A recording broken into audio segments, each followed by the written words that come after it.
So this past week, there was this massive Zionist media beat-up. Supposed smoking gun piece of evidence was spread, in which a Palestinian activist denounced that Hamas had intentionally hoarded stolen baby formula to keep the babies starving, to kill them, to make Israel look bad. Now, the Palestinian activist who was being cited here is none other than Ahmed Fouad Alkhatib. We know who this guy is. If you don't know who he is, I have a video on my main channel which goes over him, so you might want to watch that first. This one right here called The Token Palestinian Industry. If you want to find out a little bit about who this loser is, click this video and go to this timestamp, right? It's marked Part 3, Ahmed Fouad Alkhatib at 23 minutes. That'll give you an outline of who this guy is. Now, Ahmed Fouad Alkhatib, in the short version, is a pro-Israel propagandist.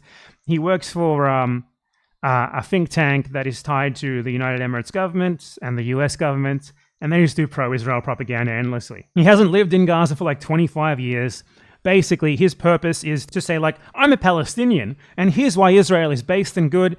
That's Ahmed Fouad Alkhatib's persona in a nutshell. So here's a screed, which basically announced to Ahmed Fouad Alkhatib, claiming that he has found evidence of a video that proves that Hamas hoarded baby formula and let it expire intentionally in order to make Israel look bad. Let's check out the video, and let's see if there's any indication here that this is actually what's happening in the video.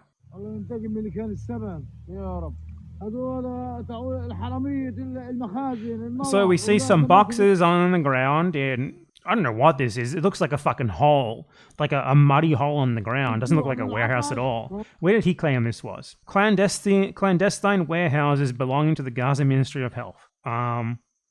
Not sure why the Gaza Ministry of Health would have a clandestine warehouse, but you know.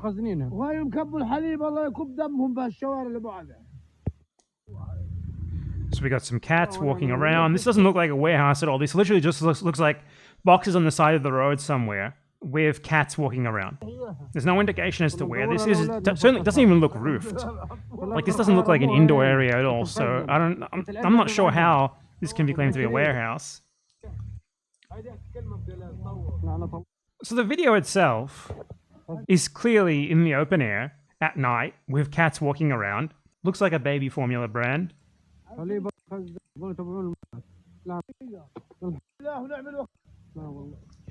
Now, there's no evidence of this being something that Hamas did.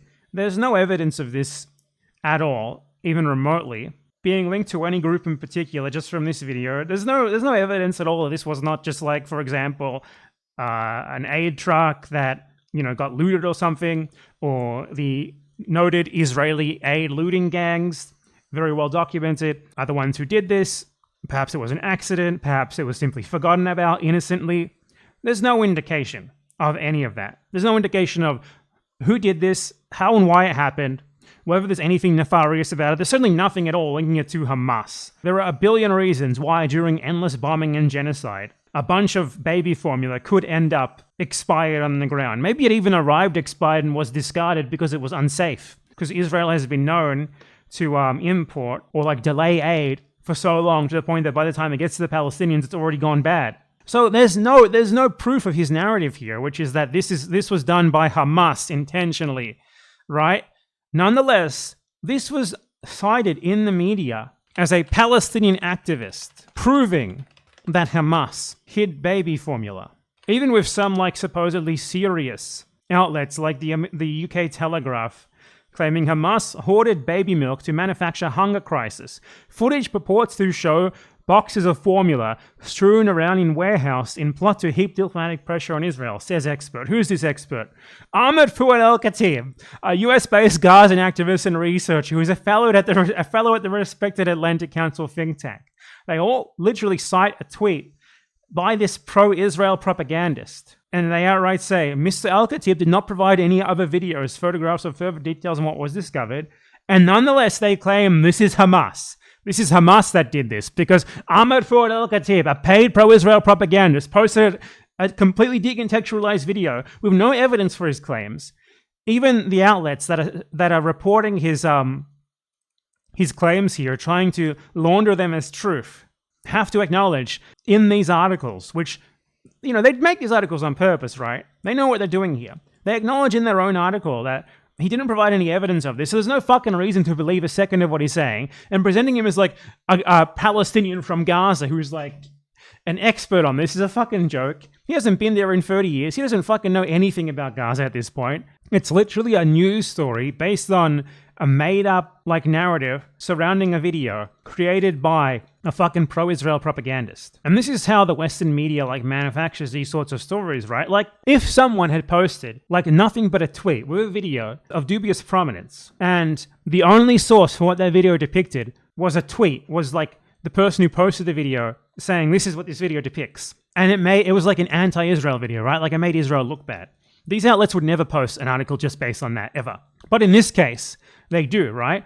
And while they put this stuff between quotes to make it look like, oh, we're just citing this source here, we're being neutral on it, and they include a disclaimer deep into the article saying Alkhatib did not provide any evidence at all, basically, for what he's saying is depicted here, they still nonetheless print the article because they want to like present this as if it's true.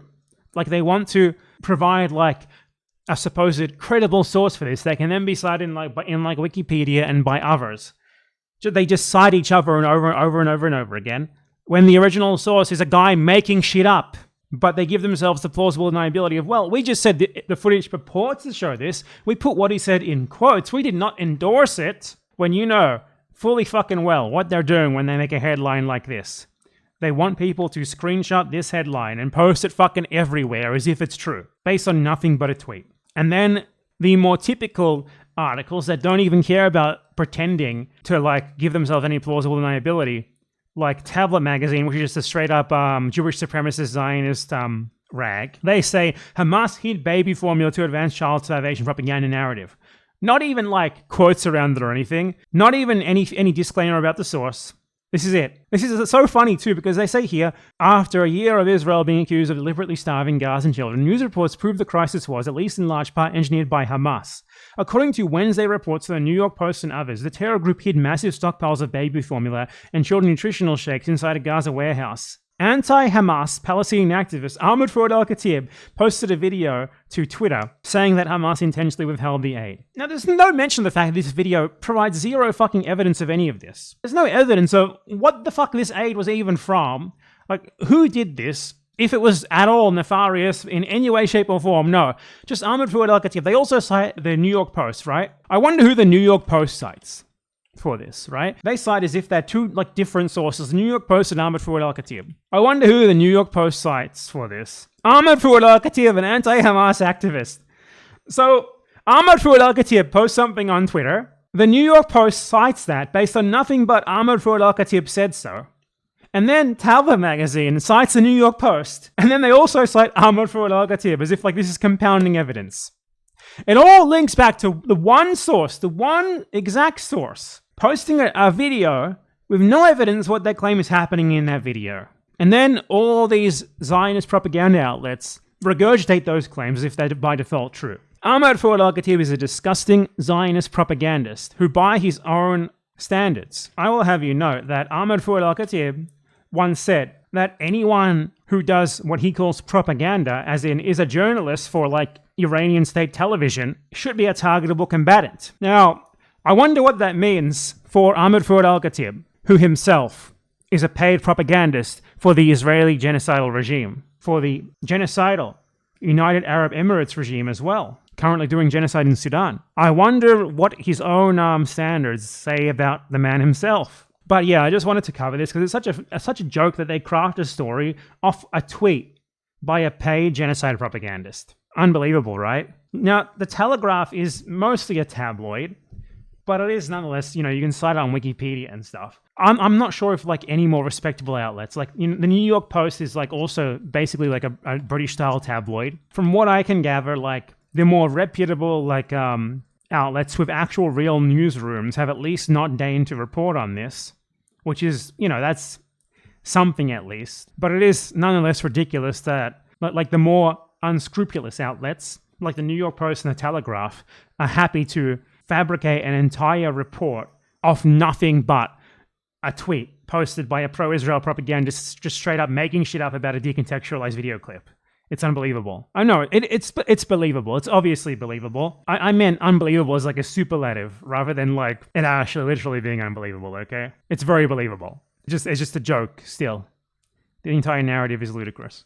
Like, look at how this spreads, right? Then Israeli media reports on this based on nothing more than an Ahmed Fouad Alkhatib tweet.